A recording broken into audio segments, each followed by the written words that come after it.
The third defense against narcissism is boundary setting. Hi, I'm Dan Cassenti. I'm a cognitive psychologist and a novelist. I'm putting together this series on YouTube to help explain concepts of narcissism so people can arm themselves with knowledge against narcissistic relationships. Boundaries are my favorite of all the defenses against narcissism. And that's because boundaries are self-defining. There's probably some things that happened in your childhood that, trigger you, make you feel upset if they happen again. There's also things in your past relationships that bothered you, they upset you, they didn't, and it made it ultimately not work out. That is a lot of good self-reflection when you have a great, strong set of boundaries. It means you know yourself really well, and you know the things that work, and you know the things that don't work. And sometimes the things that don't work are the most important of all. Things that do work, that's great, but there's a whole set of other things that could work that you don't necessarily know about, but you know the things that didn't work. That's learning from your mistakes. That's understanding who you are.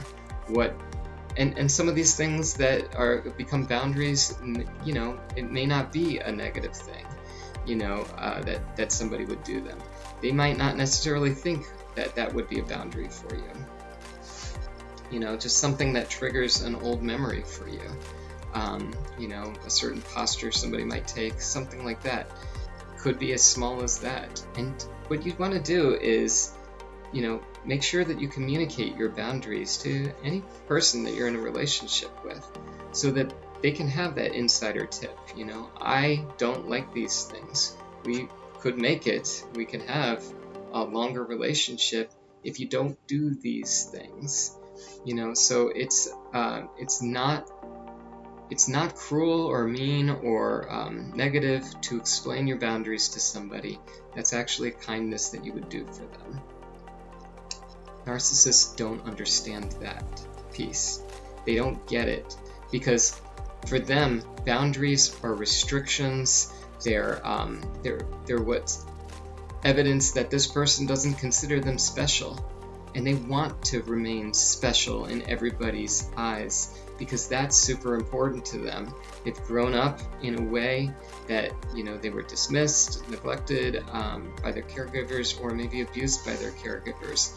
Either way, they are carrying a lot of internal shame around, and they want people to constantly validate them to make themselves feel better all the time.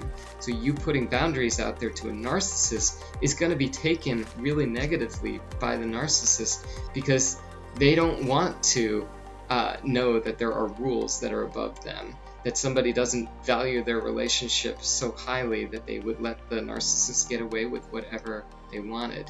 So you have to be careful about boundaries and making sure that you don't just dismiss them or go, well, I'm above boundaries, I don't need them, this person can do whatever they want to me.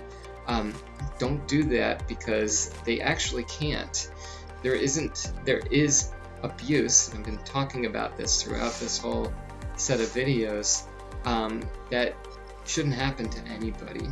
So those boundaries are, and sticking to them are really important. Now, if you explain your boundaries to a narcissist, they're going to get very angry. But they might internalize that. So a grandiose narcissist, upon hearing your boundaries, are like, "That's stupid. I'm not going to do this. I'm not staying in this relationship. We're going to have that kind of thing." So grandiose narcissists will be easy to spot. Covert narcissists, on the other hand, are going to, because they know that narcissism is bad, they're going to keep that anger to themselves. But make no mistake about it. A covert narcissist is going to stew about your boundaries in that relationship. They are not going to appreciate that you have them, and so they're going to get really pent up and thinking about it, and they will return to you at some later date and either explain why they shouldn't follow your boundaries or just flat out violate them. And when you're in that place, when you know that a person who's been explicitly told, you have to communicate it, if they've been explicitly told what your boundaries are and they cross them anyway, then you can cross them off your list of people that you want to be associated with. That's what making boundaries and setting them and sticking to them does. It gets you out of the narcissistic relationships, whether through yourself or if the narcissist just can't stand that you have the boundaries, they'll get out too on their own. And of course, that's a safer path to take. As you break up with a narcissist, things could get really hairy. You know, they do take those things seriously, and they could ramp up their negative behaviors. Okay, well, if you liked that video, please hit like, please subscribe if you haven't done so. Just some button clicks, but that will make sure that these YouTube videos get out to more people. And I hope this helped.